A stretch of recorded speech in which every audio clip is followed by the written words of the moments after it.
and welcome today. So good to see everybody. We're having a program today. It's Martin Knifechief. We have some donation boxes on the exit. If you want to pop a donation in there, there's one for Steeple, there's one for a foundation. We want to thank the library, Canyon City Public Library Foundation, for providing the funds to present this program. And I'm going to introduce Martin Knifechief.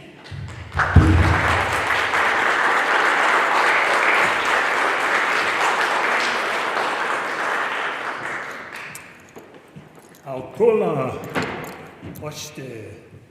That means hello, good friend, good friends. I am from the Hunkpapa Lakota people, and that's my ancestry. And I want to talk to you today about the people that once lived in this area.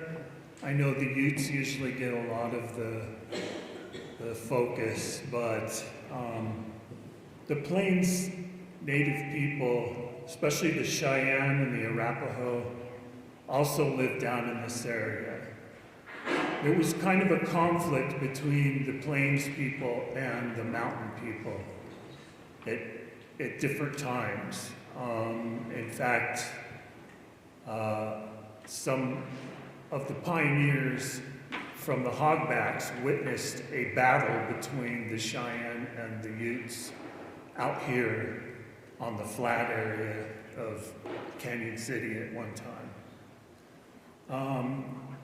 I usually kind of keep it open in case anyone needs to ask me any questions, but I'm going to start out with just talking about how the people lived and the way that they survived in this area at the time. Personally, I would like to ask first, does anybody know who I am from living in Canyon City before? One guy, a friend of mine, but I lived in Canyon City in the 80s. And camped in Grape Creek and Red Canyon especially. I really loved that up there. And spent a lot of time riding my horse in the Blossom Parade and riding my horse all over town. Rode him into a bar one time on a dare. So I'm familiar with Canyon City. I really loved living in this town. It was really fun and interesting. I worked at Canyon City Museum. I drove a taxi cab. I drove Senior Express to take seniors around to go shopping and do things like that. So I was real familiar with town and what was going on historically and things like that. Anyway, I will move on from there and talk a little bit about the cultural things that you came to hear about. Now, if you look over here, you will see some people might think it's strange, but what that is it's actually a chair that would have been used inside of a teepee. And you can adjust it to go backward or forward, and if you needed to move your camp, it will roll up and you can put these on your horse and be out of there pretty quickly. Everything in a teepee had to be mobile and be able to be moved pretty quickly in case, other enemy tribes are coming or you wanted to move your camp because of a flood or fire. Lots of times prairie fires were a problem. So these were made out of willow. They're very easy to make. You could make one yourself if you wanted to. They just took the willow and they wove it together with sinew at the time, but you can use any kind of cordage or whatever, and make a chair, and you'd have a teepee chair. They did a lot with rawhide, and rawhide is just a hide that has not been tanned, and you would have, the difference would be if you took rawhide we would make our ropes out of rawhide, and rawhide is just hide that has not been tanned. It's hide that is had the hair removed and has very little done with it other than that. And they cut it into shapes to make boxes, what they call parfleches, which they would put their food in, and they paint them real interesting designs on there. And this is the same thing, but the difference is this has been tanned with the brains of the deer or the buffalo or whatever.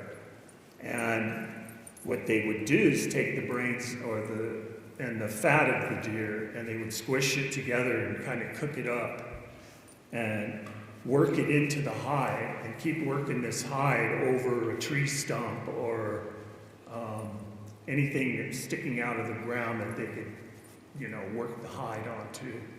And what it would do is it would break down these fibers and make it soft. This is just like velvet, the hide itself. But it's the same as that. They just had that technology at the time where they could take different elements and adjust them to their needs for survival. Another one of the things that they had were, this one's kind of squished up. The bladder of the animal could be used to carry their water in. Sounds really strange. Didn't taste too good either. And a lot of times they would puff up pretty large. This one's had it. It's pretty squished up and broken and everything.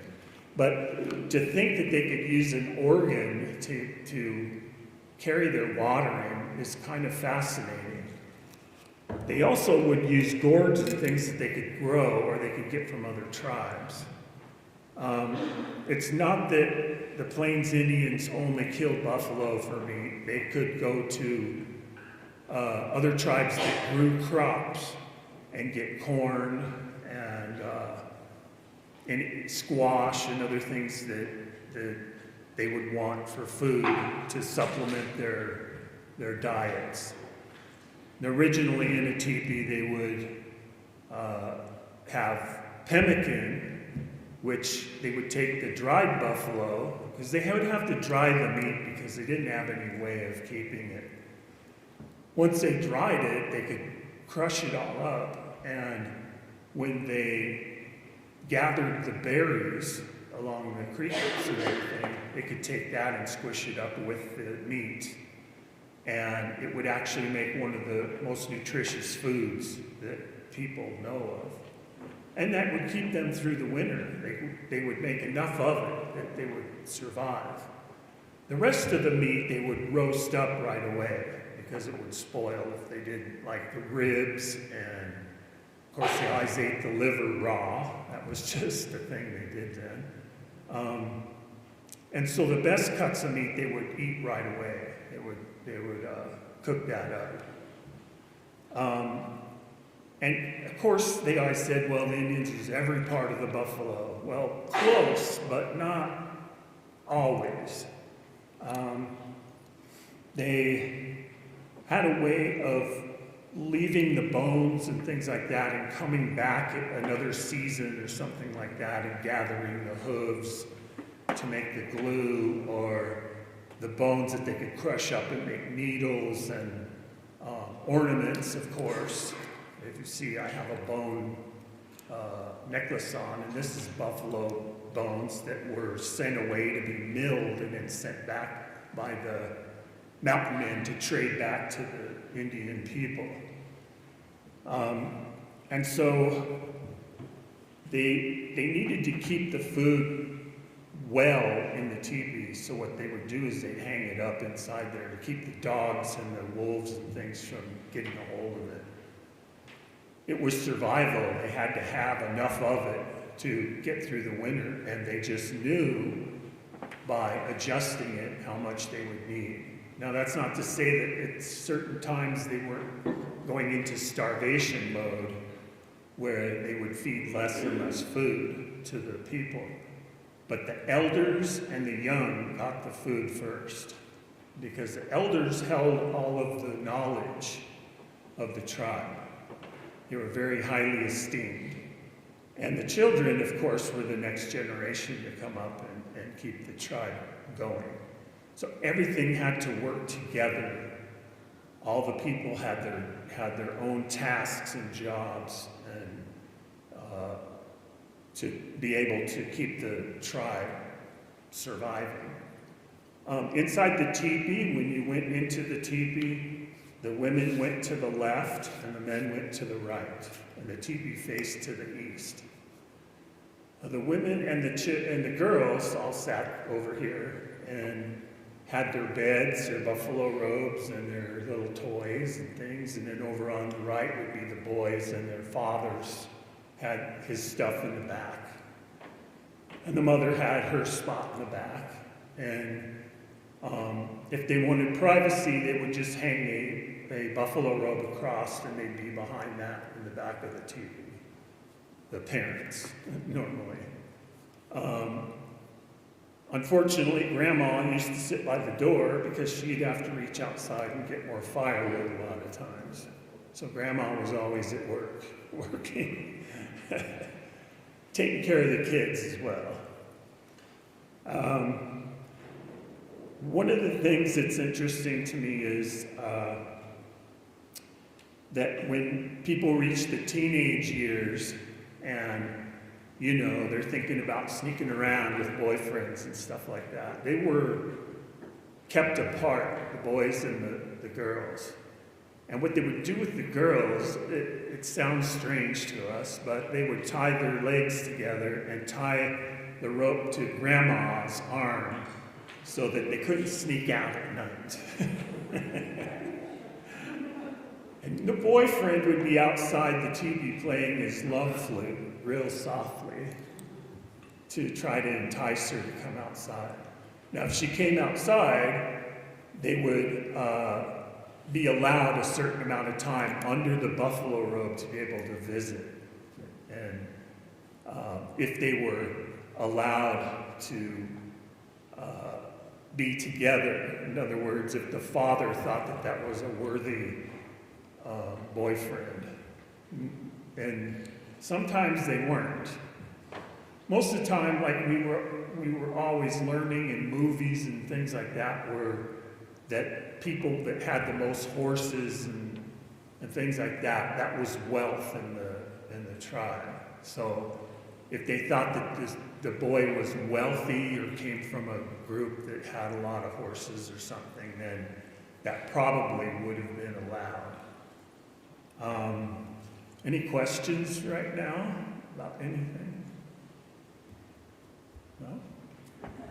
Yes, sir. Did they also eat the marrow off the buffalo? The marrow? Yes, they did. That was considered a delicacy.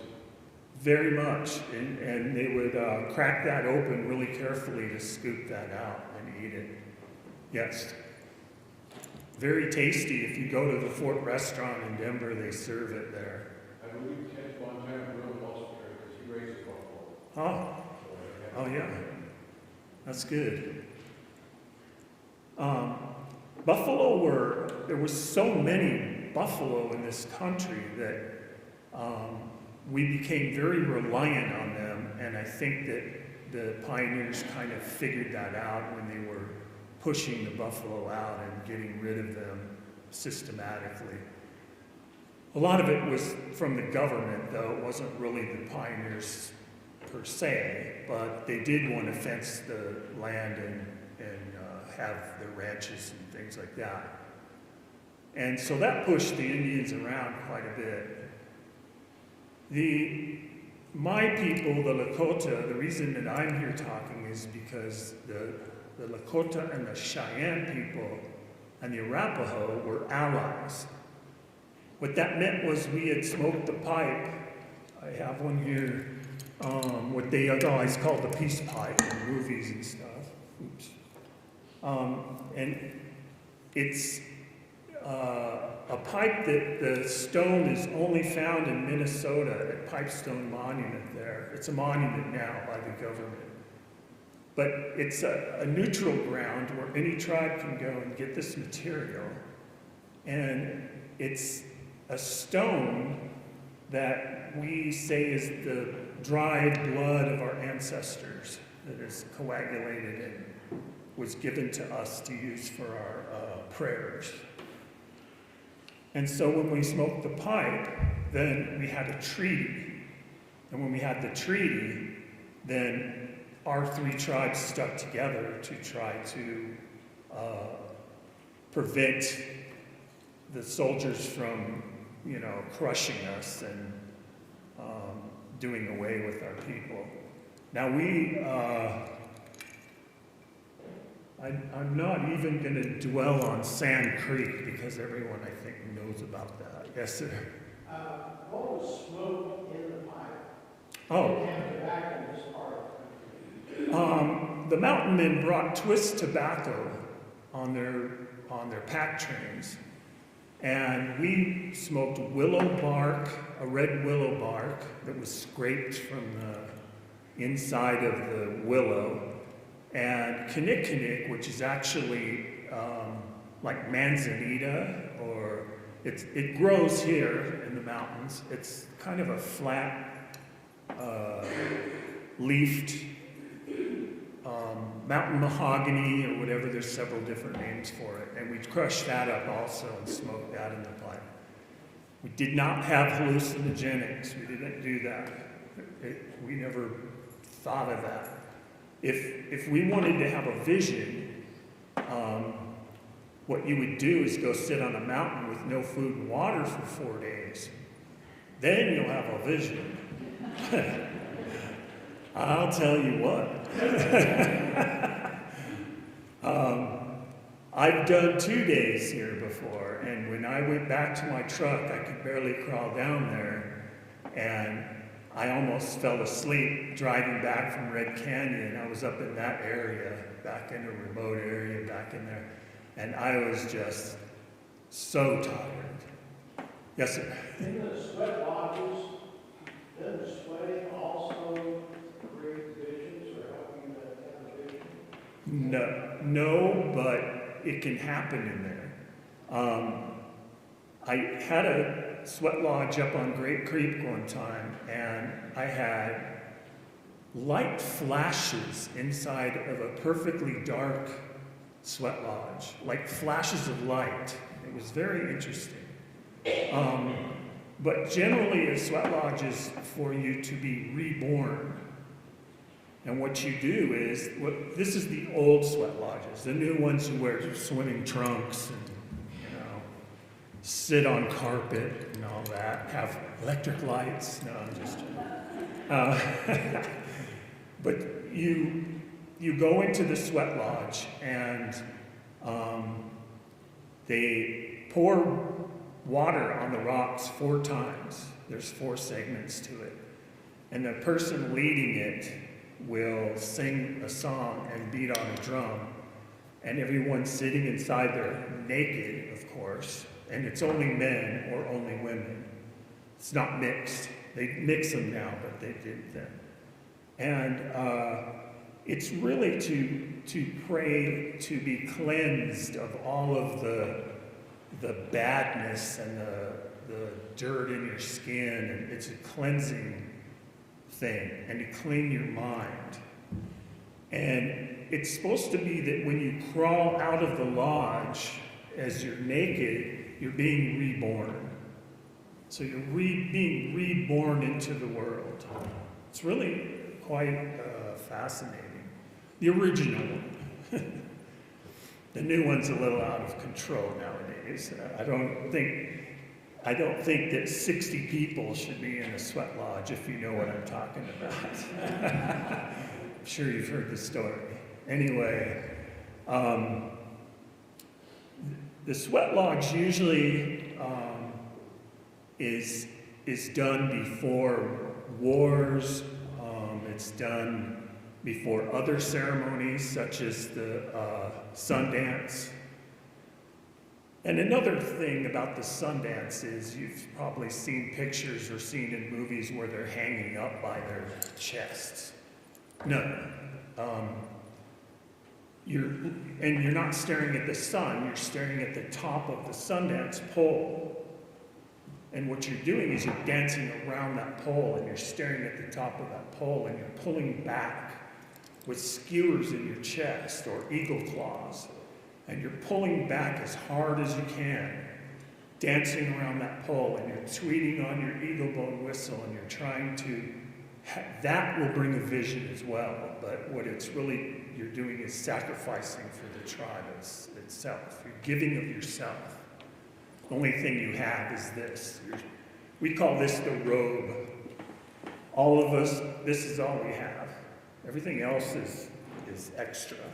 We've added to ourselves, but really the skin is what we have. And so you're pulling back as hard as you can, and when that rips out and you fall down, the medicine people will run over and they'll pack medicinal herbs and things on your chest to get it to start to heal back up. But that will bring a vision as well. And a lot of times those visions will be interpreted by other medicine men who will tell you about what you saw or what was going on. Another interesting thing was, I'm sure everybody's heard about Crazy Horse, right? Well, Crazy Horse had a vision of blacktop roads with the white stripes in the center and electrical towers in his vision. Go figure. And the medicine man couldn't really interpret it. All he could do was gather the information and think, well, I don't know what that is, But it's documented that that's what he saw in his vision. So visions can be the future of something that maybe hasn't happened yet or whatever, or UFOs or something like that. Any other questions right now? Well, moving on with material goods, I would say that one of the things that was really important was the bow and arrow, of course, because without that you couldn't hunt, you couldn't, get your deer or your buffalo or your elk or whatever. And they had such a technology about it. Many of the men, if you've ever went arrowhead hunting, you find thousands of different arrowheads, and they're all different because different people made them, and they made them for different reasons. And it was technology because they'd have a certain shape for a certain animal, and they put it onto the shaft in a certain direction, and the fletchings, and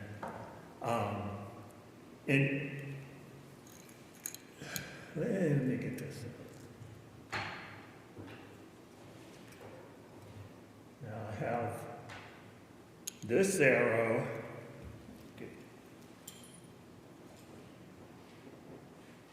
And this bow.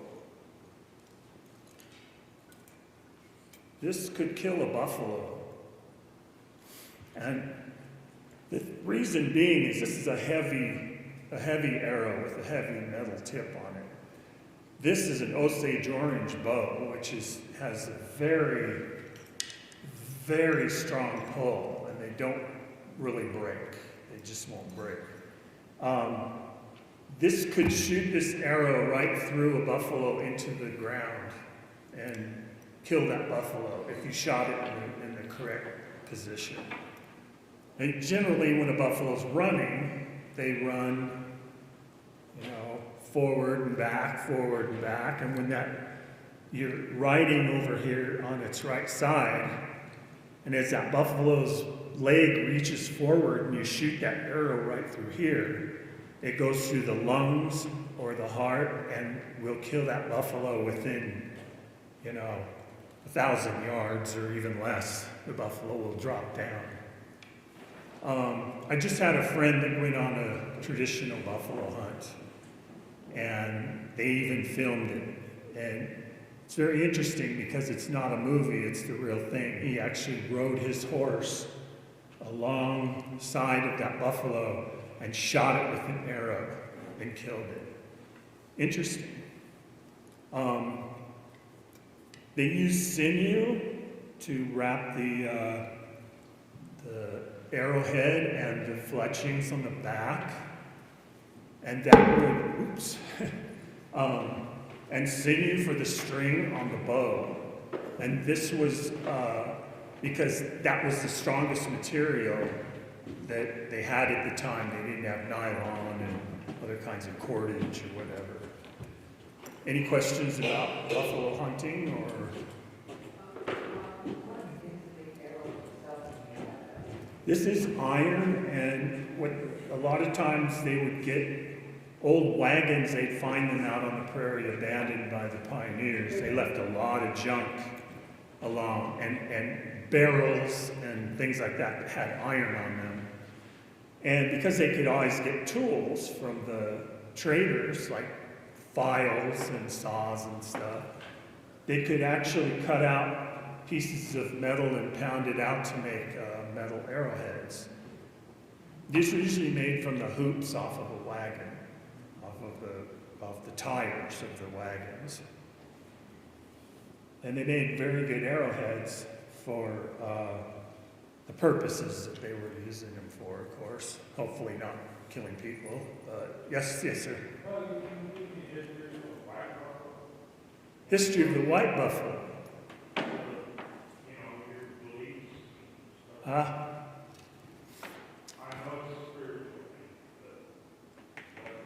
I can speak of it. I don't have a problem speaking about it because it's generally known. I think they've written about it. So I'll tell you the story of the white buffalo. I don't want to put everybody to sleep. It's not really a sleeper, but there were two young men. One day they went out hunting, and before them appeared a white buffalo, and one of the men says, "I'm going to kill that white buffalo and get its skin." And the other boy said, "No, we better not kill that. That's a sacred creature." And it turned into a woman, a beautiful woman wearing a white, pure white buckskin. And the one boy says, "I'm going to go get her for myself. I'm going to take her to the village and keep her." And the other boy said, "No, we better not do that. She's sacred." And he dropped down on his knee. The other boy reached for her, and he instantly turned into bones and fell to the ground. He just fell to the ground. The white buffalo woman turned around. But first she told him that there would be 7 ceremonies and this is in our Lakota teachings, 7 different ceremonies that were given to us. And then she turned around and she became a yellow buffalo. And then she turned around and became a red buffalo. Then she turned around and became a black buffalo. Then she returned back and she said, "This is the ways of the 4 directions." And so the young man, he went back to the village to teach these things to the village, but he had to tell the other boy's family that what he had done, and it was kind of a disgrace. Is that how you've heard it, pretty much? It's interesting because a few, let's see, no, actually, it's been a while. Last October, I went to Kansas to bless a white buffalo calf. And when I got there, I thought, well, I want to really see this calf before I do anything, because I want to see if it's really a white buffalo calf. So I went out on the range, and this buffalo had been tamed so that I could walk up to it and touch it. It had white horns, and it had white hooves. it's a pure white buffalo. So I definitely did a ceremony for this white buffalo and blessed it to our people. And it's grown for a year, and next month I'm going to go back out for another native program to revisit the white buffalo in Kansas. So, quality of white buffalo, but to my mind, I think of it as an albino. I mean, is there a difference between a white buffalo and an albino buffalo? I think that an albino buffalo, if you look, they have red eyes. Yes. I'm not sure about that, but it's not an albino. It didn't have red eyes. So I don't understand the genetics of it personally. Well, it's very unique too, because you don't have that many, like 1 in a million that you get a white buffalo. And when one is born, it makes the national news. I mean, you tell you where it was and all that. Yes, and we're starting to get more of them around though, which is kind of interesting. But So you're hearing the term albino. yeah, they're not albinos though.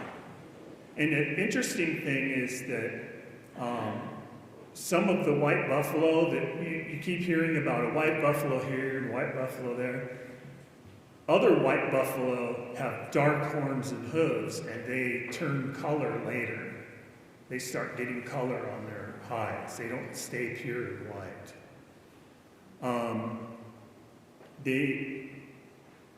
A lot of them have cattle blood now. Almost so much buffalo or bison have the blood of cattle genetics. Because at one time they had tried to crossbreed the cattle and the buffalo to get beefalo, and it didn't really work out too well. People didn't like it. So, but this was a pure white buffalo. I was shocked to see that it had white horns and hooves, but not red eyes.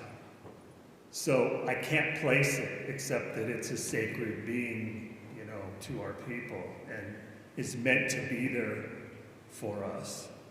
He had a huge buffalo that I could walk up to and rub its forehead. It had been tamed that much that you could touch it. But the buffalo that ran around it and the smaller, younger buffalo, their tails were up. And that meant that they could attack you at any time. So we had to be really careful out there on the range to be sure that we weren't in a spot where we could be attacked by the other buffalo. Buffalo are wild creatures, you know. They're not really meant to be put in a zoo or tamed or whatever. And I am just thankful myself that we have buffalo still, because they could have been all wiped out. It's so easily. They could be a species that's gone from the earth. Different varieties of them are gone, because there was more than just one type of bison in the United States. Where's the most purest genetic line right now? Is it up in Yellowstone. They have, I thought North Dakota or something where they have heard. Yellowstone. Yellowstone has the purest bison herds. They're always in danger because they like to migrate outward, because their natural pattern is to migrate over into Montana, and Montana says, you know, they have brucellosis and they're going to give that to our cattle, and then our cattle are going to abort the young, and so they don't want them over there. So what happens is a lot of the bison from Yellowstone end up getting killed. Hopefully not to endanger the genetics of it. Now we have pure genetic buffalo right here in Denver, up in Denver.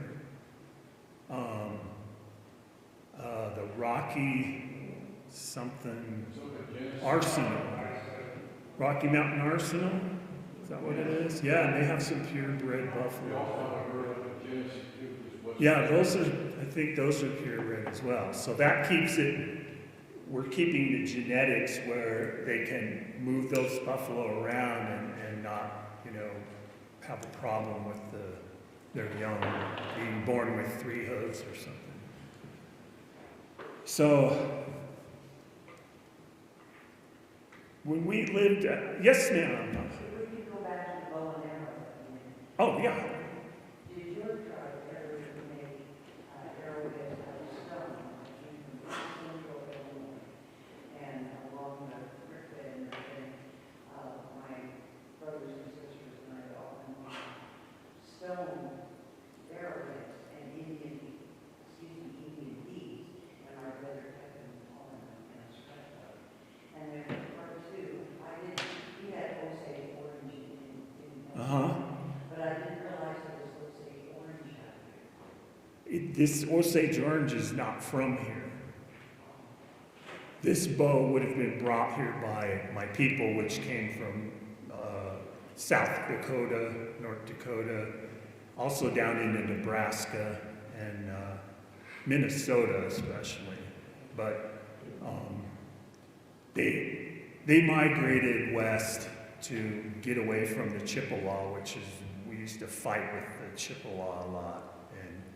And so our people migrated west and developed the teepee and developed the way of life, even before we got horses back again. So we were having dogs carry all of our stuff. At one time, then our teepees were very small, and most of it was, we stayed in wickiups. And those are just like a sweat lodge, but made into a house. Before that, we had longhouses in the Great Lakes area. My people. So the Lakota, we adapted to our environment as we changed and as we migrated west. We didn't own the Black Hills. I know we're always trying to get the Black Hills back. But under the unwritten laws of native life back in the well, let's say 1600s or whatever, we took that away from the Crow Indians, and so that became ours, our territory. So in reality, it was the Crows, but they probably got it from someone else as well. So did your tribe actually make arrowheads out of stuff? Yes, we did.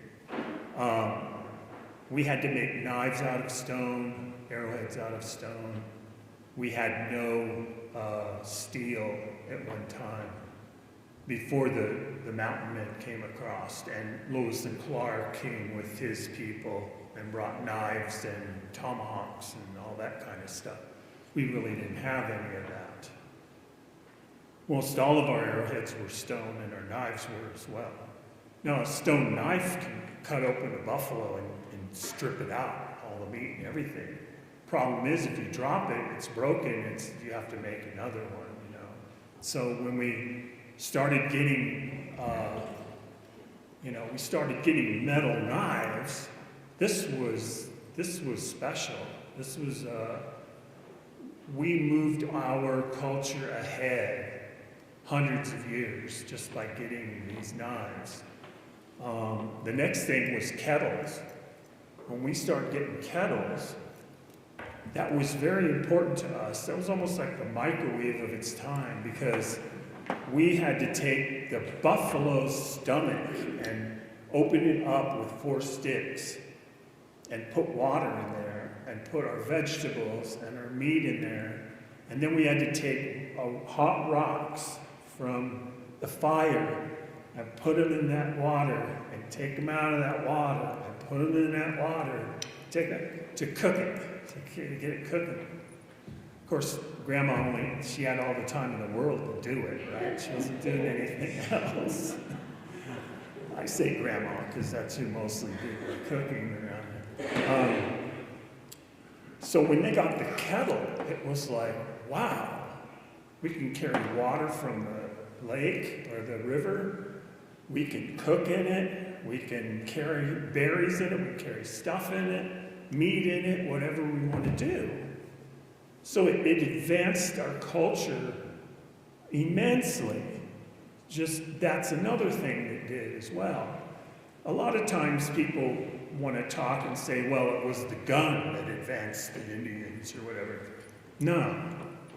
It was the knife, the kettle, just things like that were really the most important things that we used for living. We weren't all about just war. We had to have things for living. And so we had to have the tools that worked the best for us. And as we moved along, of course, we got guns. But at first, guns weren't that great. You know, you had your flintlocks, and they were very loud. The game ran away when it went off, except for buffalo. They would just stand there. That's why they got wiped out, pretty much, because that big boom didn't bother them. But you had to be silent and move through the woods with your bow and arrow, and an arrow went, you know, didn't make much noise, and so you could get a deer, and any other deer wouldn't really move too far away, and then you could go around and maybe get another deer, an elk, or whatever. So we hunted not just buffalo. We had to have other lightweight hide for clothing. And buffalo was pretty thick. We'd have to really thin it down to make clothing out of it, so we wouldn't use that.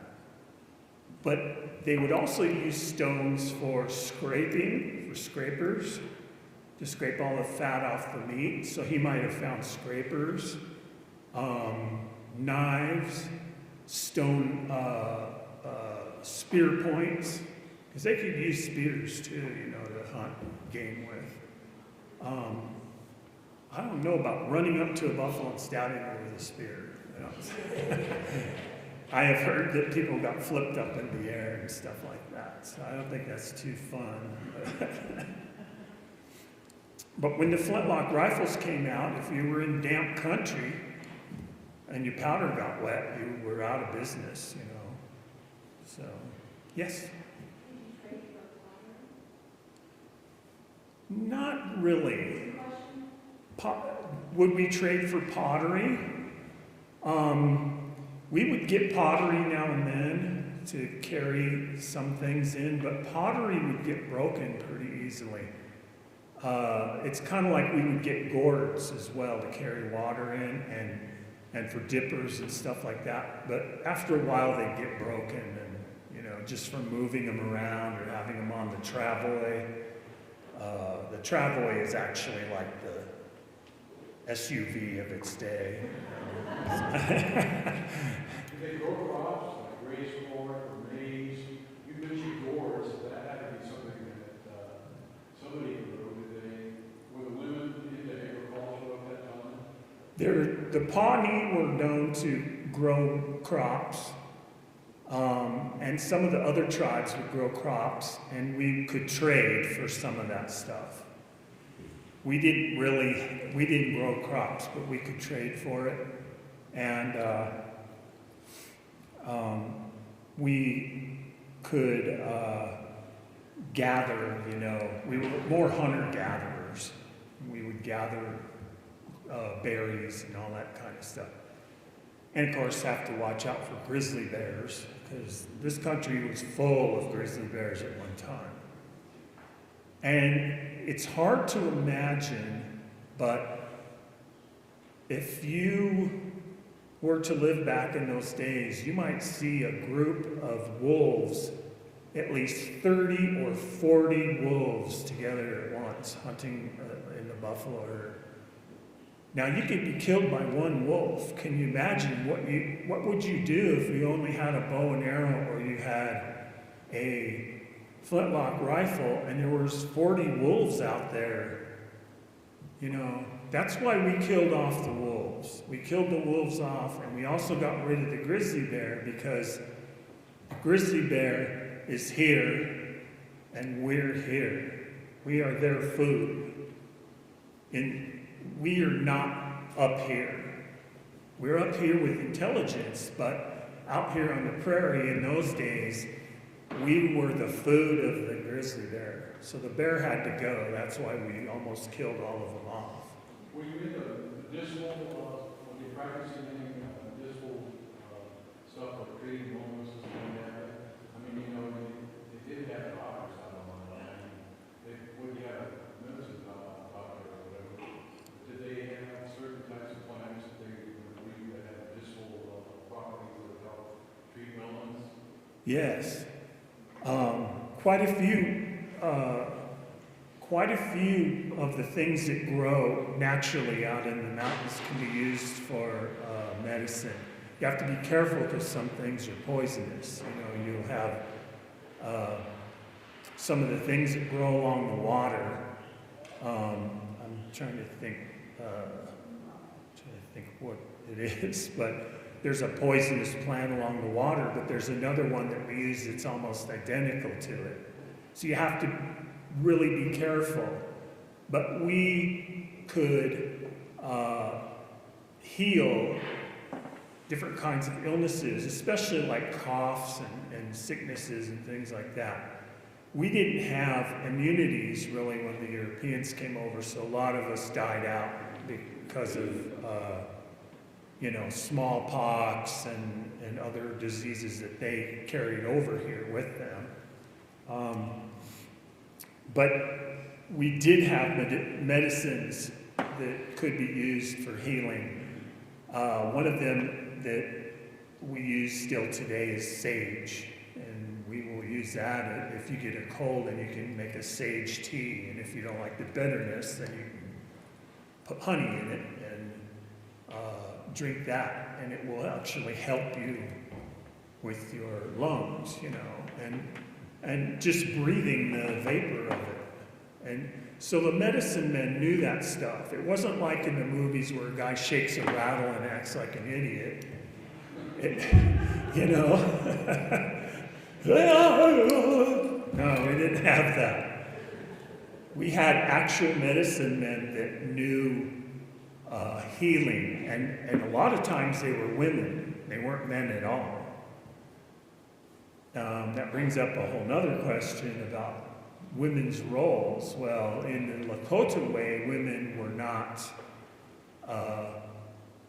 they had more say in the tribe than in other tribes.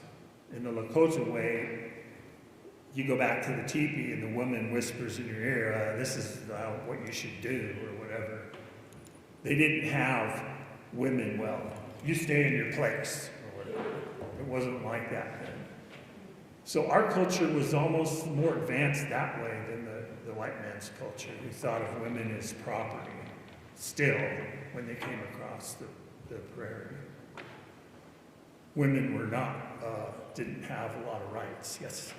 How did Lakota children get their names? How'd they get their names? There's an old story that says that when Grandpa went outside the teepee after the child was born, and he goes, "Oh, there's a big cloud flying in the sky. I'm going to call him Flying Cloud." It's almost like that, but not quite. A lot of times they're names that are handed down in the family. Some of the names in my family were handed down after I did some genealogical studying and stuff. And they were given in a ceremony where the grandmothers and grandfathers decided that that's what the child's attributes were, or what he was like, or they just thought it was a cool name. And the thing is, the names can change. So if a kid is called Worm because he squirms around on the floor or something, then later he could become Snake. And then later when he's standing upright, he could become, Great Elk or something like that. And it depends on just the way that a child kind of acts and family names and things like that.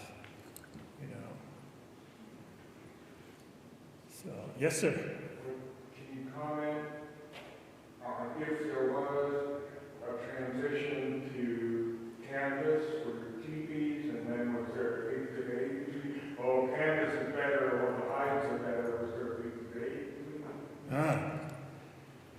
the same friend that went and hunted the buffalo with the bow and arrow has made like 4 or 5 hide teepees. In general, at the time out here, when hides were the only thing they had, they were good. But the problem with them would be that the bottom would rot, you know, being in touch with the ground. Because a lot of times the hide teepees were, the bottoms were put down on the ground like this, and then a circle of rocks were around to hold the teepee down before they had stakes. And so that would rot off, and then they'd have to keep putting that hide back on there. Hides were kind of heavy, but they were see-through. It's kind of like you have this beautiful glow coming through these wonderful windows in here. You had that glow inside the teepee because it was like a big magic lantern, you know. When they got canvas, it was much easier to repair, but it was still pretty heavy. But the thing was that once they got canvas, that really was another advancement for them, you know, because it was much more easy to fix it, and they didn't have to sinew repair it and repair holes, and it didn't rip out. You're talking about glow, and I believe that they were gatherers and what have you, that they could have possibly figured out that crystal will, you know, have a prism in it. If you put it in the sunlight, it will shoot all colors. I bet you that they had those hanging in the TVs. Maybe some people did. Now we have what's called a Wotawi stone, and each man carries one. I have one myself, but it's not a crystal. It's just a sacred stone that comes to you. You don't know when, where. All of a sudden there's just this stone, and you pick it up and you put it in your pocket, and it's your medicine, you know. And sometimes it's from, we have a ceremony where the Yuwipi, where we take a person and we tie them in a blanket and we wrap them with ropes, and we put them in a black room inside a house or in a teepee, and they untie themselves somehow, get out of it. And we say that the spirits untie them. But while they're in the Yuwipi, they call for stones to fly out and find lost people, lost items, and then the stones come back to whisper to that person and tell them where that lost person is. Like if a child was lost, then they would have a Yuwipi ceremony, and they would tell, the rock would come back and tell them where that child was. It works. It's freaky spooky, but it works. I've seen it. Yes, sir. There's a fascinating theory that's been developing the last couple decades, and it says that when Europeans came to America, they were exposed to new ideas of governance and individual rights, and they encountered natives, particularly on the Great Lakes. And that these ideas also heavily influenced, you know, our ideas of democracy and governance today. Have you been exposed to any of this idea and looked at the evidence and formed an opinion? So I find that's actually quite persuasive.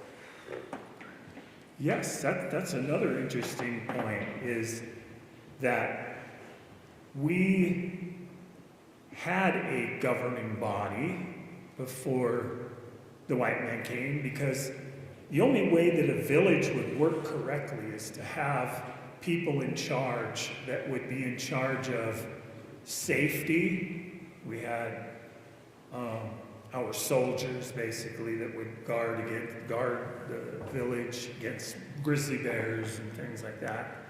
I'm not going to talk about war stuff, but against grizzly bears and wild animals and stuff. And they would be voted into by a body of what we call chiefs. And the chiefs were the higher-ups that were thought of as wise men who could make decisions for the good of the tribe. Unfortunately, we wish that would be the case now, don't we? So what they would do is they would get in council and they would speak about what was going on with the tribe, what was best for the tribe, how much food they were going to need for the winter, if they needed to move the camp, on and on and on. In back east, where they had established villages, which were actually towns, with governing bodies of people that sat in council, the Europeans that came over here learned from that and used a lot of that for the government we have now. Only now it's kind of corrupted, but if we could go back to that same ideal that we had then, it might work, you know. But we've gotten too out of hand with things. It's too big. We need to bring it back down to a workable level in this country. But yes, we did have that.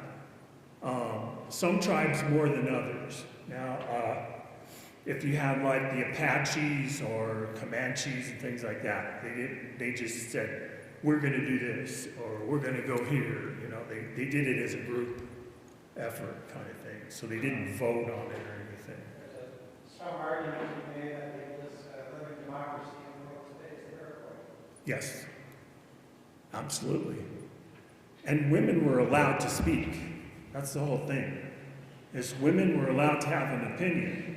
Now in the Cherokee, you had 7 men and you had 7 women to make the decisions. You didn't have just men making the decisions. Women had to make decisions too, so they were allowed to.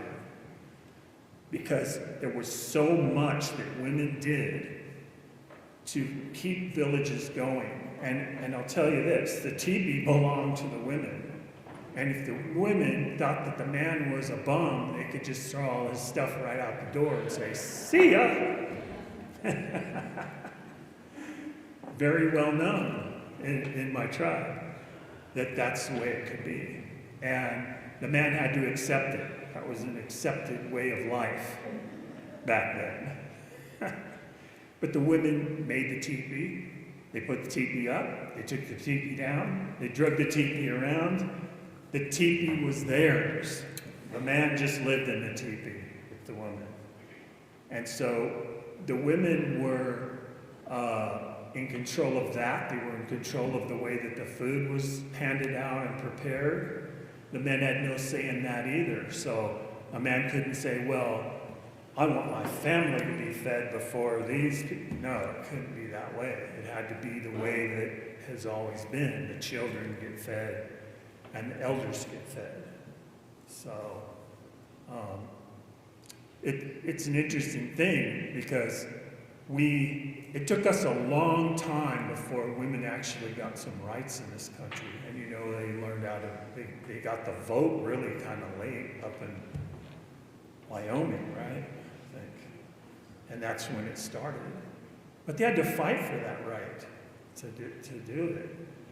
And it should never have been like that, but that's the way the European people thought when they came over here. They carried that with them over here to America, where we already had kind of women's rights, if you want to say that. But it's because in Europe, it was a whole different way of living as far as the households and what the men did and what the women did. And over here, we already had a structure where the women had to do these things and the men had to do these things to make this all work together.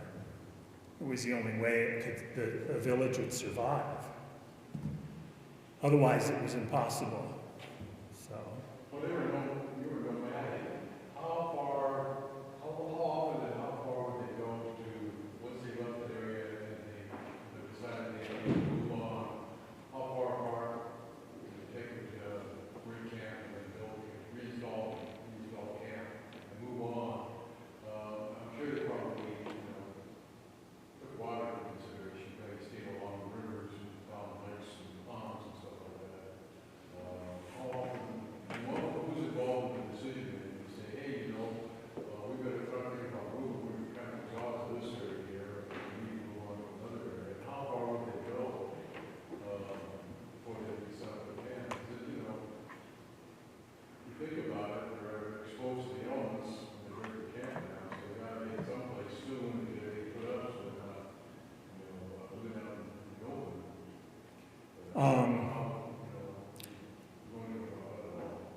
Well, one of the interesting things is that in books and things like that, it always talks about, well, they took their teepees down and they drug all their poles off to the next camp.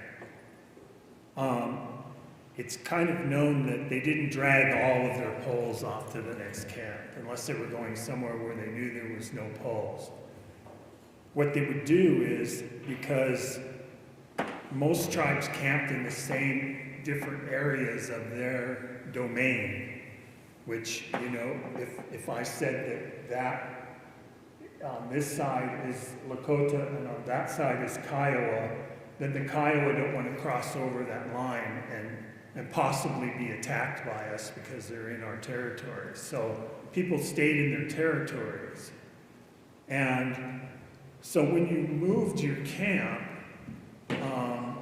a lot of times the teepee poles were left there and they were left up in the trees to keep from rotting. And that way when you came back there the next season or when you wanted to travel back to that same camp, the poles would be there. And the teepee poles, it's interesting that you find so many that are way out here on the prairie, so far out here that they had to actually bring them out here from the mountains because there was none growing out there, of course. But we would camp along the groves of cottonwoods, along the creek beds and along the rivers like you're talking about, most always by water. Until the white man ran us around and we had no choice, we always camped by water. Indian kids were always swimming in the water, we were gathering the water. Water was important to us. And so they wouldn't go real far, but the reason they would move is a lot of times because of human waste and waste from animal bones and thrown away clothing and everything. Flies would be terrible.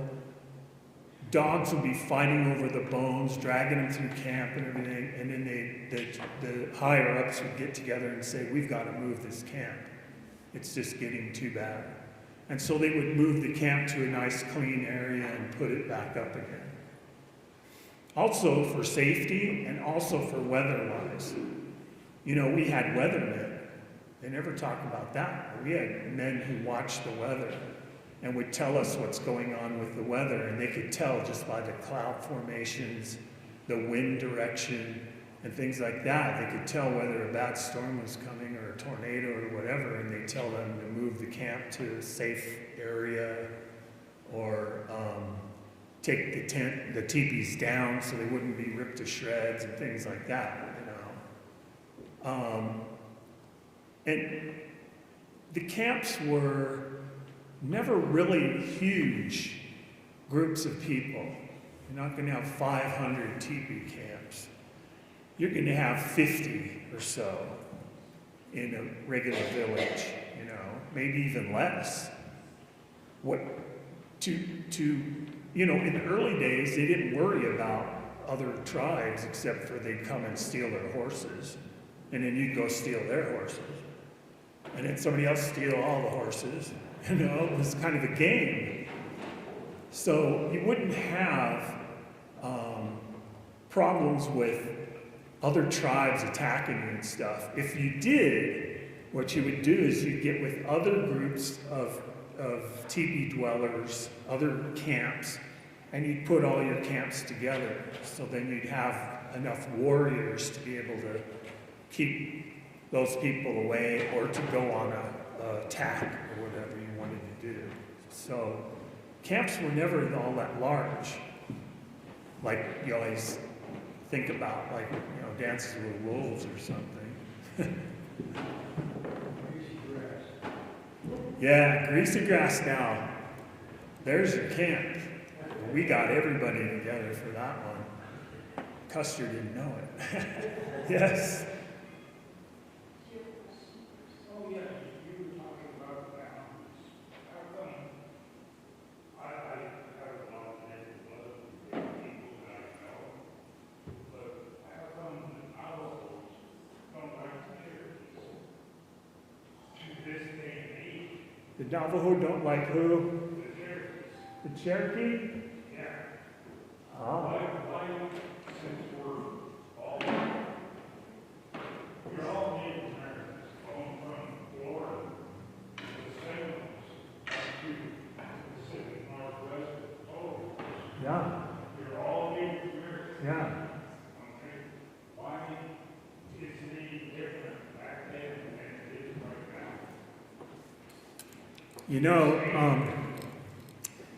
now? That brings up a bad problem is that if you look at contemporary natives, during the days of yesteryear, a lot of the tribes split apart because you had factions. So when Red Cloud went and signed a treaty and he didn't have other chiefs come, then now Red Cloud, even to this day, Red Cloud's people are thought of as bad in my own tribe.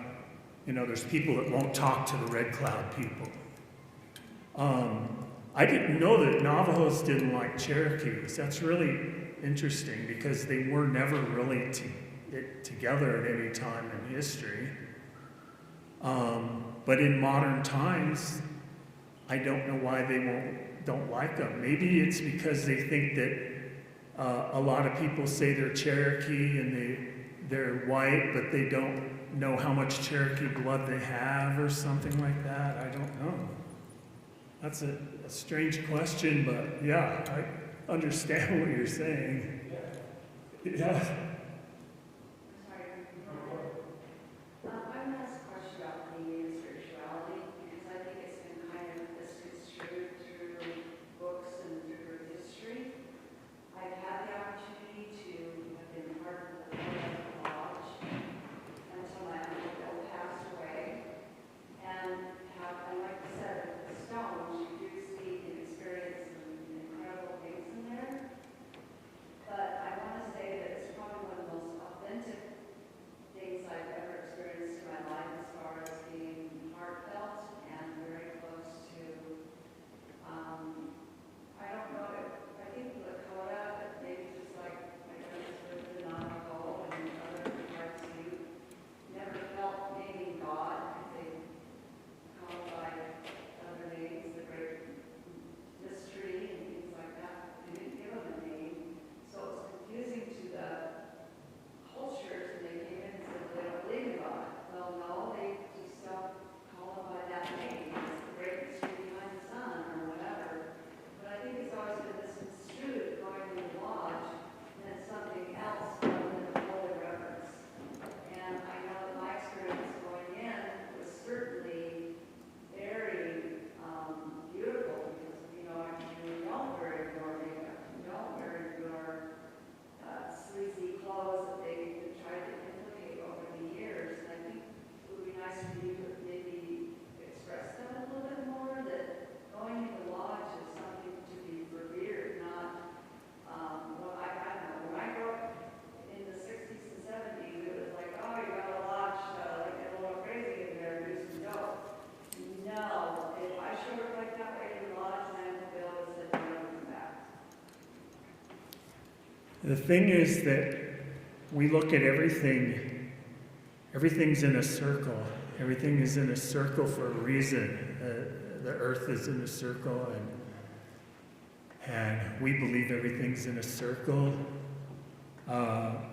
because that's really the direction of life. And when we look at the moon that's been out for a few days now and how beautiful it is, and it's this beautiful round orb in the sky,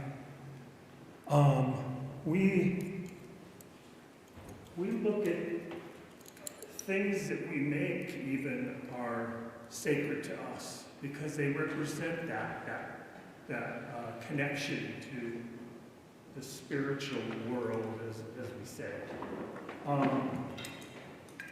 We don't say God, but we say Wakang Tanka, which means a great mystery.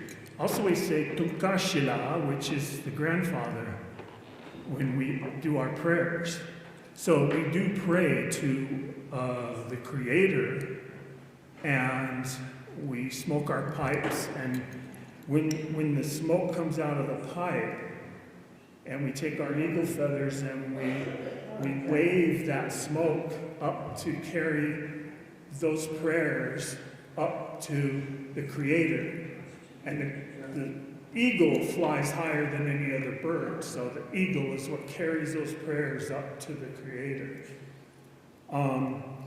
What you're saying is, yes, a teepee can also be it is a sacred space, and when children were inside of it, they were meant to be hushed and reverent, and the man smoked his pipe in there, and the mother had her prayer things and stuff like that. So yes, it's very true. Ošte. Oh.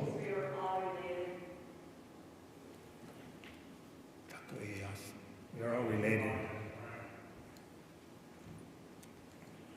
That means we are all related. Yes, ma'am. With the eclipse in a couple of weeks, what did the Indians think of when they had The eclipse? It was interesting because some natives would maybe think it's a bad omen, just depending. Most natives would look at it as a change where, for certain crops, because in the dark of night you planted certain crops, and in the light, when the moon was full, you planted certain crops, because they grow different ways. Some natives were afraid of it. They thought it was a bad omen, but not everyone. A lot of them just accepted that it was a change, a change of the season. They used to have what's called they still do, some people have them, robes that each year has a symbol painted on it for that year. And a few of them are eclipses, because that was the major event of that year.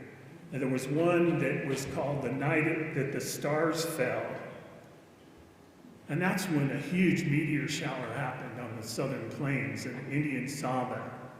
And they thought that was an omen that the buffalo were going to be wiped out and the white man is going to take over, pretty much. I think that's what the story that I was told anyway, by a Cheyenne. And that was painted on a robe.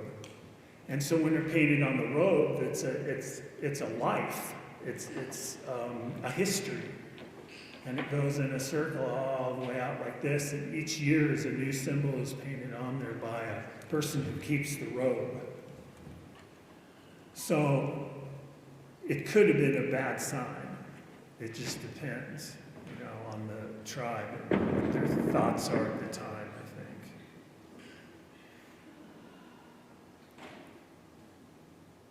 I think.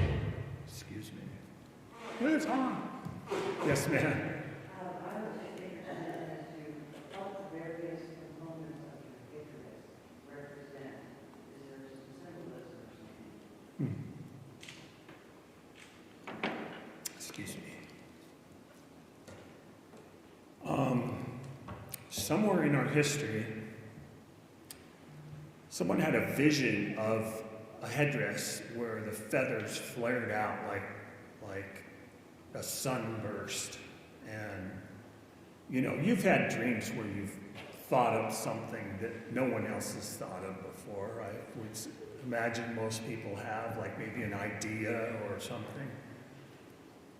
And the person had enough feathers to put it together. This started on the east. They didn't have headdresses like that out here. They wore buffalo horn headdresses, which were buffalo heads with horns. That was the higher chiefs wore those.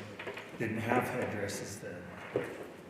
And over the years, as headdresses became more elaborate, out here, where they were already using the eagle feathers to pray with, they started using the ones that have the black tips as war honors. So if I was to take my quirt and strike my enemy and not kill him, but right away. That was a first coup. A first coup would get me a black and white eagle feather. And after that, you'd get an eagle feather that had a little notch in it, an eagle feather that had a little red dot. It depended on what you did with the person in battle. Well, we don't have those battles anymore, you know, but we have a lot of veterans, and so veterans generally wear the war bonnets, which are the black and white eagle feathers. Now, this eagle feather bonnet is representative of prayers for many people around the world that have gathered these feathers together, and this bonnet was put together. So this is a prayer bonnet. It is a teaching bonnet as well, because it's meant to show people what we made and what we wore in the early days. It's not made for war whatsoever. So it also has ermines on it, and ermines are thought of as one of the fiercest little creatures there are, because they have super sharp teeth and they're very vicious, and like to fight each other. So they're thought of as a very vicious creature, and some of the warriors like to have the ermines on there. But they're mostly, in modern times, they're a decoration that's beautiful, and we love them, you know. So the beadwork is, I believe I have mountains on there, and also I have a little bit of black beadwork, which the Hongpapa Lakota, they used a few black beads in their beadwork. They didn't use a lot of black beads, but you can kind of tell their beadwork because it'll have some black beads in there, which normally aren't really used in there. As you can see on this pipe bag here, this is a typical Lakota design, and it's white background, which most of the Lakota backgrounds are white, because when the traders first came, all they had was white beads. Then they had the red beads, white and red beads. When the blues came, the Lakotas lost their minds. Loved the blue beads. And then the yellows, like greasy yellow, lemon yellow, those came into being, and they use those usually for accent beads on a piece. These are feathers, of course. And you had your mountain design with the rain and the 4 directions. And that was a lot of times because we were, even though we were of the prairie, we were of the mountains as well. And so it was meant to be important to us. Now on the back side of this, I had done the Cheyenne style, which is bars of beadwork. And this is called Cheyenne pink, and it was a primarily a color that the Cheyenne used in their beadwork rather than some of the other colors. They really like this color. So you'll find that certain tribes like certain colors of beads, and that's how you can tell by the beadwork what tribe it comes from. This, I would like to thank my brother sitting over there. I got this hide clear back in the 80s when I lived in Canyon City and made this pipe bag. I did not bead it until COVID came along. I don't know why. I tried beading it, and then I tore it out. And then I started beading it again, and then I tore it out because I didn't like it. Once I really got started on it, I knew what I wanted to do with it. So,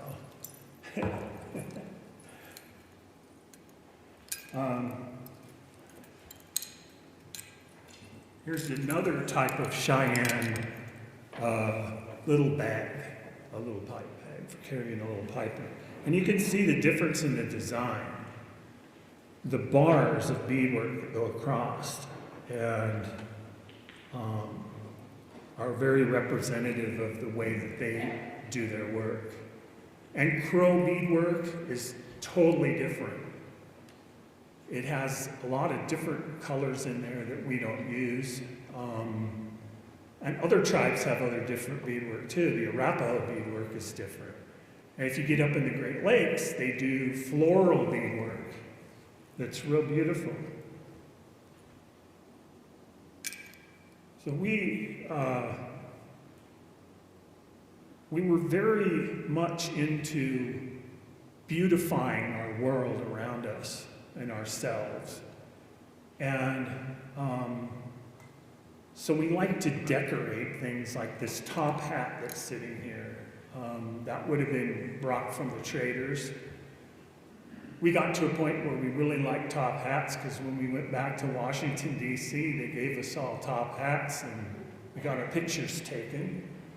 And we thought we were spiffy, but when we got back to the reservation, our wives went, "Boy, those are ugly."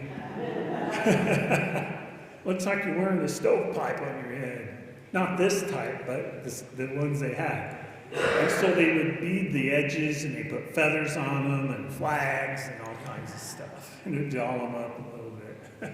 Yes, ma'am. Can you tell us anything about the Lenape? The Lenape. Am I saying it wrong? I think that's right. Up in the Northeast? Yeah, I have a good friend that's a Lenape, and they just got back a whole bunch of property, a bunch of land was given back to them just recently. I don't know a lot about their culture. They're pretty modernized now. That brings up another question about modernization and the problems we're having with our children and our culture. We're disappearing. When I'm gone, there's not going to be anyone to replace me. And the young people don't care about the past. There's not going to be anyone living, no living history anymore. Everything will be in the museum. It's sad because we're erasing ourselves from our own land, and we're becoming just like everyone else. You know, we dress like everyone else. We have a phone like everyone else. We drive cars, and we don't follow the old ways anymore. People do a lot of talking, but they really don't. They talk a lot about warriors, but they're not. There's still a core group of full-blooded people living on reservations that are surviving and will carry on as much as they can, but around the edges, our culture is dying out. It's being absorbed. And to me, that's very sad. And some tribes are already absorbed. If you go to the reservations, there's no Indian cultural things there, or they have stuff. You'll go to a tribe that never had Plains Indian things, and everything they have is Plains Indian. Because that's all they know. They don't know any different. They know what Hollywood taught them. And that's sad because what Hollywood taught us was all backwards. It was not right. And it's just good that I can come and I can talk to people and I can share anything about the Native culture that I may be able to pass on to you or share with you or enlighten you with something you may not know or want to know about. Because a lot of people want to know something and they have no one to ask. I read it in a book. It's not always right. A lot of times it isn't right because they were written by people that were scholars that were just hearing something and write it down, and then they edit it and it shrinks down and it changes the whole meaning behind what the original meaning was. So you have to talk to someone. Well, you can't just walk up to the reservation and say, I want to talk to a real Indian and find out some stuff, because it doesn't work that way anymore, you know. So I have to come to you. My friends have to come to you. My brothers and my cousins and the people that are still teaching about our culture come to you, and will talk to you. But you have to be aware of when they show up, because, you know, they'll be like me, you know, they're just a little flyer somewhere or something. But it's nice. I enjoy coming and talking with people and finding out, you know, what they want to know about and sharing with you my own culture. What's your take on Hollywood? When they have a movie like Chautauqua did Dancing with the Wolves, but then there was another one called Thunder Ridge with Val Kilmer and Simone O'Brien, and they had psychologists and things, and you looked at what's his name did, Kevin Costner. Was his a good portrayal of the way things were back in those days, after the Civil War? And then, you know, I think it was the Nez Perez, he got tired of them, and then, you know, they were hunting. How do you say it? Tonga? How do you say buffalo? Tatonka? Tonga. I mean, I didn't know that until I saw that movie, you know. I know, most people didn't know it. Did you And like that's- that movie? I mean, it was a long movie, but was it a good depiction of what went on at that time? It was fair. It was fair. There was some holes in that, and, you know, different things that we were not They too. were driving the Nez Perez out. The Nez Perce, yeah. Well, we didn't drive out the Nez Perce. The Nez Perce were put over in Idaho, Oregon, and in there, you know, we didn't have any contact with them. The only contact we did have with them is we went over there as a peace treaty and tried to get them to join up with us. And they declined to do it. The thing about what you're just talking about, Tatonka, you talk about sign, Indian sign, that we use it a lot in some of our interpretations. Riding a horse, the river, camps. So we use a lot of sign language to, we're keeping that alive, because that was a language spoken across this whole country where people could communicate before people had the other sign language that came along later. We already had a sign language in this country, and it worked great between people. White men and tribes and anyone between could communicate because they could use the same symbols to bring across what they were trying to say and understand it, you know. So, yes, sir. One thing I've noticed when I try to study Native American history is the complete lack of any type of serious academic look at it.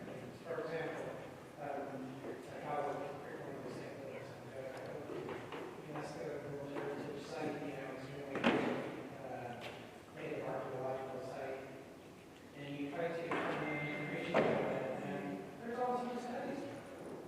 You know, academics will go across to Egypt, they'll go to China, but all these places, right outside your reference, is huge stuff. Is there anything in the native community that says we really need to kind of go out and study this history that was kind of brushed over, and it's laying all around us, and it would be great to recreate and understand how those, for example, this very large city in the middle of America, that very few people would drive right by on I-70 and never even stop. I go there, it's once in the middle there. Yeah, every once in a while those things come up, and there's not a lot known about it. They keep trying to kick it around, like what was it for, how did it work, all that kind of stuff, who lived there. And there's not a lot of information about it, because I think that You're talking about the Cahokia tribes, right? Well, just to give an example of what I'm talking about, where we know there are major archaeological things, but no one's done even those basic studies as far as I can tell in published works. So it was only 3 or 4 years ago they figured out that there's a main thoroughfare right down the middle of Cahokia. Yeah. Unfortunately, they destroyed a lot of the Cahokia area before they'd been able to really study it real well. You know, like building a Walmart right up to the mound and stuff like that. So the Cahokia people, they lived along the river and probably were absorbed by other tribes. The reason they lived along the river is because they could grow a lot of really great crops and everything. And they had the mounds because the river flooded that land all the time, like seasonally probably, because there was nothing to hold it back. So whenever the snows were melting in the north, then the river would push outward and flood that land. Well, they could grow crops on that land because it was such great earth, you know, the dirt and everything. But where would they live? Well, they figured out that if they build these big mounds, they could live right up on top. So there probably was a village right up on top of like mound builder type houses, you know, long houses and stuff like that. Not teepees, but yeah, that's, unfortunately, people are not as interested in that because there isn't a lot to be seen about it. You know, there's not a lot of material to study as far as that goes. And with today's laws, I don't think they'll let them dig into it like they want to. You know. It's too bad. Before the days before you had the horses, and you used the village dogs to help you move, what was the size of those dogs? These were large dogs. These were wolf dogs. They stood,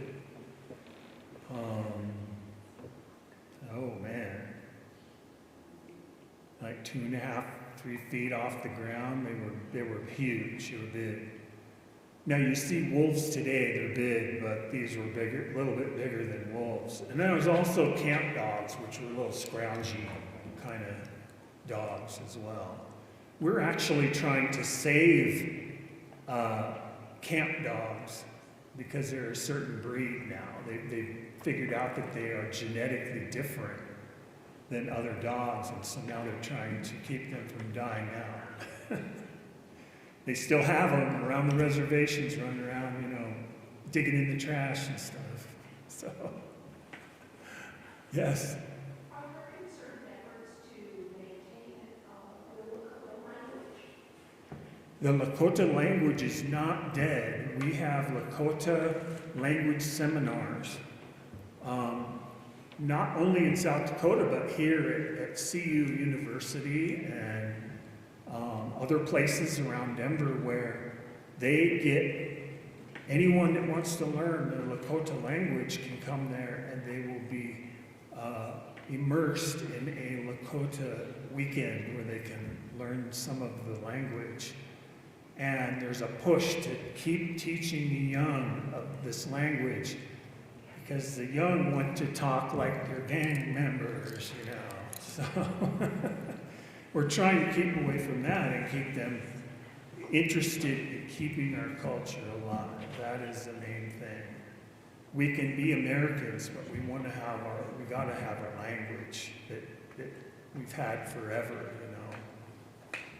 And so that's what we're trying to do. But yes, we are trying to do that. I have a book this thick at home right now because I didn't know a whole lot of my own language growing up. So I know enough to get by and to do ceremonies and stuff like that. But I am relearning a lot of the way you have to say things and stuff like that. So. Was the language strictly an oral tradition? And is that perhaps why these are theological? There's no right? All oral, and anything that was written down was, like I said, symbolic and pictures. There was no words or letters or anything like that. It was all symbolic. So you had a language that needed to be handed down. But here is the problem. We have to adjust it to modern world. So we don't have a word for pickup truck, you know, or Wendy's restaurant. So we have to create words for these things so that we know to communicate them verbally. So that's been a thing that we have a group of scholars in the Dakotas that come together, and they decide each year how to create words for these things. It's interesting. Because we don't, you know, there's things we just don't have words for in the modern world, but we have to adapt and grow forward as well. We can't just keep talking about horses, you know, travelways and stuff. So we have to talk about the new Toyota Land Cruiser.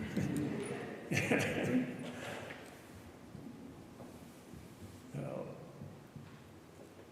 yes? You want to hear a funny word that they use for us? Washington, is that right? The Washitu. Washington came about when the first white man appeared to the Lakota, and they had never seen us before. And I guess it was probably a trapper. It appeared that he was very, very skinny and pale. And I guess the men of the tribe didn't know what this thing was. He was roaming around, he was starving, he was very white. And they were kind of afraid of it. They'd never seen a white man before. If I get the story right.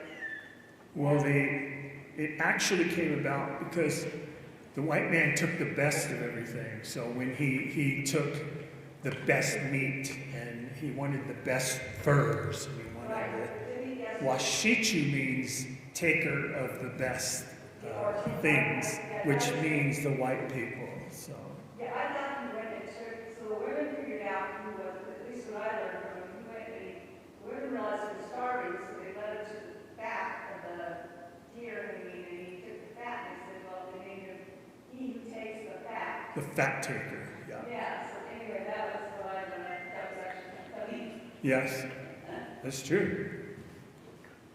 So Very that true. was, a lot of the words that, of the old language are literally the event that is taking place in front of him. It's like he's taking the fat, he's eating the deer, he's eating the, so I thought that was kind of an interesting Yeah. part of learning. So- language. And it's not just the Lakota, it's the native language across the United States. So yeah, some words were adapted to other things.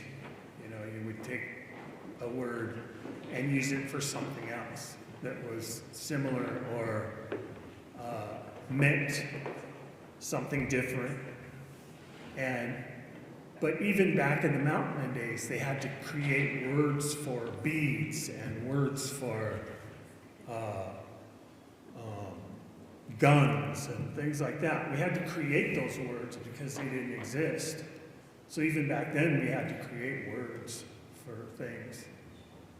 You know, for kettles or knives or tomahawks, you know. And I'm not trying to put us down either. I'm just trying to kind of relate how the language decides what I'm reading, how it's done. Kind of put a little framework or the, you know, this is what I'm not trying to relate anything here. Right. Yeah. All it means is fat taker. It's not a word like something really They bad. didn't mean it as a derogatory at the time. It was just a matter of that's what it was. It's not like redskin. Yeah. Oh yes, we had to get rid of that. I'm sure glad we did, because we just can't have, if we're not going to have other things, that are done that way. You cannot have the word redskin just be out there in the open like that. That's just too racist, you know. And so now we have the commanders. That works. That's good. Other words have changed. The word squaw. That word came from back east, and it was a really long word that meant woman, meant beautiful woman. And now it means something totally different. And they're doing away with it because they feel that it means a woman's body part that it doesn't mean. But the word changed. And I think languages change. Things in languages change, and you have to adapt and go along with those changes sometimes. If society decides that's what it is that has to go away. And that has to go away too, because of what is now thought of as squaw. Now you read any old book on native culture, and whenever there's mountain men or white men in there, squaw is the word that's in there. No matter how far back you go, you're going to see the word squaw as reference to a woman. We can't just go around and censor all those books, but we have to understand where that history came from. And when we read that, then we understand it. We can't just sit there and take a magic marker. You know, that would, you know, you're destroying your book, and you're destroying the aspect of the teaching that could be used there, you know, for people to learn about where we came from. And we need to remember that when we start censoring everything.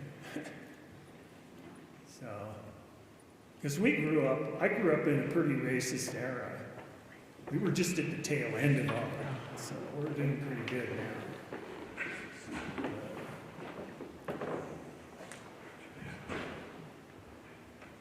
So any other questions? Anything else you want to know about here? Yes. Yes, anybody wants to come up here and take a look, just be real careful of the steps. You can come up and take a look at these things up close, and you can handle them and whatever you want to do.